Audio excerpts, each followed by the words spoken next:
Kailangan mo nang bumili ng Mitsubishi 2024 Outlander. Tapos GT trim pa. 21.5 inches alloy rims. 12 inches ground clearance. Hindi ka mababalaho sa snow dyan. May LED lights pa yan. Di lang yun. May headlights washer din. Yung side mirror niya natutupi pag nilak mo. O, di ba?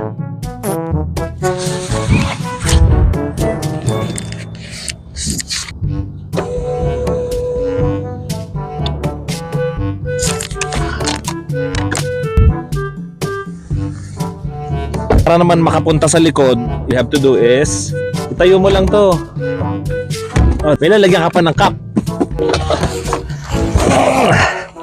Oh, kasya-kasya. Diba?